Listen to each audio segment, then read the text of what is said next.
ಅಂದರೆ ನನ್ನ ಬಯಸಿದ್ರೆ ಪಾತ್ರ ನಿಜವಾಗ್ಲೂ ಇವರು 10 5 ಸ್ಟಾರ್ ಹೋಟೆಲ್ ಬರ್ತಾರೆ. ಲೊಕೇಶನ್ ಹೇಗಿರುತ್ತೆ ಅಂದರೆ ಪಕ್ಕದಲ್ಲಿ 5 ಸ್ಟಾರ್ ಹೋಟೆಲ್ ಗೋಲ್ಡನ್ ಅಪಾರ್ಟ್ಮೆಂಟ್ ಬರ್ತಾ ಇದೆ. ಅಕ್ಕಪಕ್ಕ ಫುಲ್ ಡೆವಲಪ್ಮೆಂಟ್ಸ್ ನಿಮಗೆ ಫೀಚರ್ ಮಾಡಿದ್ರು ಆಮೇಲೆ ಆಲ್ರೆಡಿ ಇದೆ. ಯಾವ್ದಾದ್ರು ರೆಸ್ಟೋರೆಂಟ್ ಏನು ಬರ್ತಾರೆ ಅವ್ರು ಹಾಕೊಂಡಿರ್ತಾರೆ. ಬೇಸಿಕಲಿ ನಿಮ್ಗೆ ಗ್ರೌಂಡ್ ಫ್ಲೋರ್ ಅಲ್ಲಿ ಬೇಕಲ್ಲ ಜಾಗ ರೆಸ್ಟೋರೆಂಟ್ ಎಲ್ಲ. ರೆಸ್ಟೋರೆಂಟ್ ಮಾಡಿ ಅದು ಮಾಡ್ಬೋದು. ಇಲ್ಲ 1 ಯೂನಿಟ್ ಯಾರಾದ್ರೂ ಆಡಿಗೋ ಫಿನಿಕ್ಸ್ ಆಪೋಸಿಟ್ ಆಡಿಗೋ ಜಾಗ ಯಾರಾದ್ರೂ ಕೊಟ್ಬಿಟ್ರೆ ಮುಗಿದು ಒಂದ್ಸತಿ ಹಾಕ್ಬಿಟ್ಟು ಅವನಲ್ಲಿ ವರ್ಷಕ್ಕೆ ಅಗ್ರಿಮೆಂಟ್ ಮಾಡ್ಕೊಂಡು ಬರ್ತಾರೆ. 4 ವರ್ಷ ಫಿನಿಕ್ಸ್ ಮಾಡ್ಕೊಂಡು ಯಾರಾದ್ರೂ ಜಾಗ ಸಿಕ್ಕಿಲ್ಲ ಅಂದ್ರೆ ಅವ್ನು ಈ ಕಡೆ ಅವನು ಫಿನಿಕ್ಸ್ ಮನೆ ಅಂತ ಹೇಳ್ತಾನೆ. ಯಾರು ಫಿನಿಕ್ಸ್ ಮನೆ ಎಲ್ಲಿ ಗಂಟೆ ಹೆಚ್ಚಿನ ಟೈಮ್ ಯಾರು ಬಂದ ತಕ್ಷಣ ಆಪೋಸಿಟ್ ಕಾಲ್ ಮಾಡಲ್ಲ ಏನಲ್ಲ ಆಗಿದೆ ಅಂತ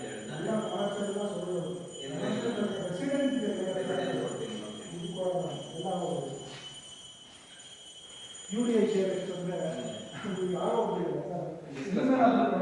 ಎಷ್ಟೋ